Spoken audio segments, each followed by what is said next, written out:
Hey guys, it's Michelle, and I am so happy to be back on my feet and in my home office presenting SYSTEMology to you guys today. Unfortunately, it took me about a week to recover from Vegas. I caught some type of a bug and totally flatlined, but the good news is it was an excellent systems check. Turns out everything's working fine because I was able to keep it all in motion even while I took an unexpected week off, which is really cool. So let's get into the material. SYSTEMology is all about how to remove key person dependency so that you can work on your business instead of in your business. Michael Gerber is the one that coined that phrase. He's the author of the book, The E-Myth Revisited, and in his work he came across David Jennings, who is an entrepreneur out of Australia. Together they worked for David to ultimately create this book, which serves as an excellent supplement to other books like Michael's, and if you're familiar with EOS, the popular book Traction. Even if you're not familiar with Michael or any of those things, anybody can plug this in and see positive benefits. So the first step is define, and the goal of this step is to identify 10 to 15 systems as a starting point for your systemization journey. Who knows? It may even open your eyes to parts of your process that you never considered needed to be systemized. To figure out where to start, you map out your critical client flow. This is the CCF worksheet. So in the example of a flooring retailer, a target client could be a homeowner. The product or service could be residential carpet replacement. So you write down what happens in those types of jobs and in what order. How do you get their attention? Is it Facebook ads? Is it word of mouth? Where are your residential carpet replacement jobs coming from? And then how do they make a request for a quote? What does sales do next? How do you collect money? Once somebody puts a deposit, what happens? Do you send an email that tells them what to expect with their installation and what their date's going to be? And then what happens within the delivery phase? How does the job actually take place? And what do you do after that to create repeat business? The second stage in SYSTEMology is to recognize that the knowledge of how to do a task to a great standard already exists within your team. The business owner is typically the worst person to develop systems and processes, and modeling your best team members is the best kept secret to rapid systems development. So you identify key departments, and then you assign the responsibilities of each department. You assign department heads, you identify additional knowledgeable workers, and you assign critical systems to knowledgeable workers, not the business owner. These are sample worksheets that you can use to map all of that out, and I will include these worksheets in my email to you guys. The third stage is extract, and creating systems should always be a two-person job. The person who does it with the best results, and also the person who organizes it in a way that's accessible to everyone. That person can also be called your systems champion, or I say systems controller. So your action steps are to use one of the worksheets or a piece of paper to map out your department's responsibilities and teams, and then create a timeline and get to work extracting your systems. You can prioritize based on solving problems you know currently exist within the business, and then go in order of your critical client flow. It's also important to make sure and keep in mind, figure out here how you will maintain momentum. Are you going to use rewards, punishments, or both to keep your team on track? Oh, and one more thing. When it comes to extracting information and documenting systems in a way that people can follow, screenshots and flowcharts are ineffective. We talked about utilizing video files of actual actions being taken, and here's a couple of tools that you can use to do that. Once the systems are documented, the fourth stage in SYSTEMology is to organize the systems you have captured and implement the right technology to ensure your team actually follows through.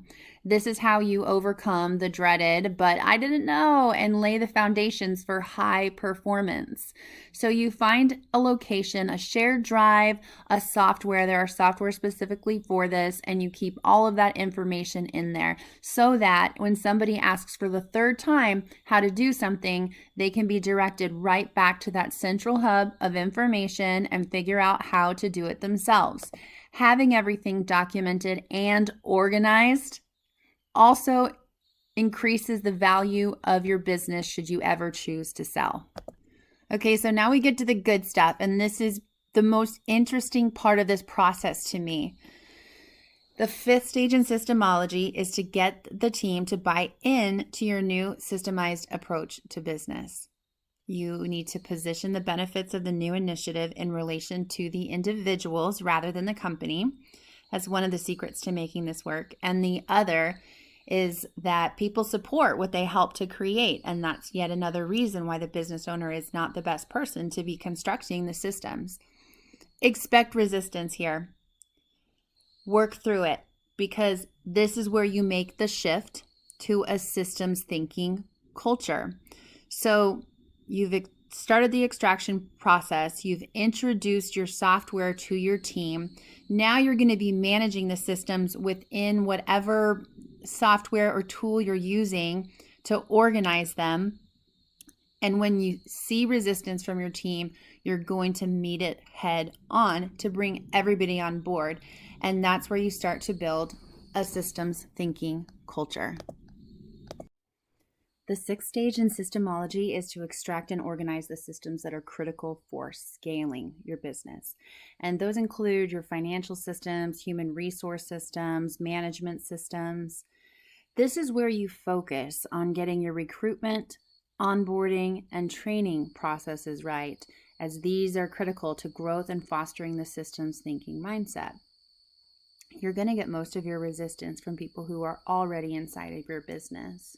When you get the onboarding training processes right, anyone new coming in is going to accept the systems thinking mindset because it should be all that they ever know. Your business as a system is only as strong as its weakest link. So therefore, it is vital to find any weaknesses so you can document all areas of your business. And the goal is to get your business to a point where there is no single person dependency, so that you're well positioned to leverage every opportunity that comes your way. And then the next step is to go on vacation. And that's the final step in the process. Once your most important systems and processes are organized and integrated, it's time to look for obvious improvements to increase efficiency. So a quick and easy way to do that is to take a step away. If your business does not run like a well-oiled machine while you're gone, then you know exactly which parts you need to work on wherever it's squeaky.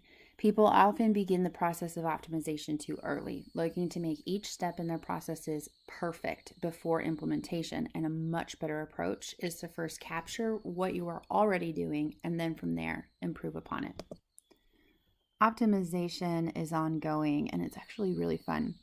You determine the metrics that relate to your definition of success, and you monitor those to determine which portion of your critical client flow needs re-engineering.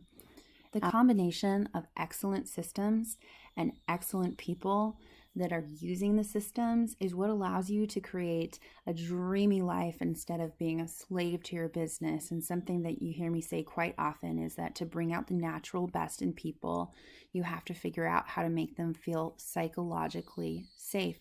That works for you too, as the business owner or as the business manager, to bring out your natural best, to work at your highest level.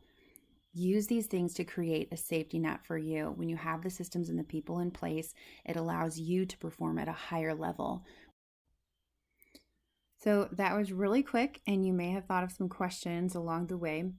Not all of this translates perfectly to the flooring industry as it is written, but it is definitely adaptable to any business. Very popular in Australia currently, and I expect it to become more popular in the United States.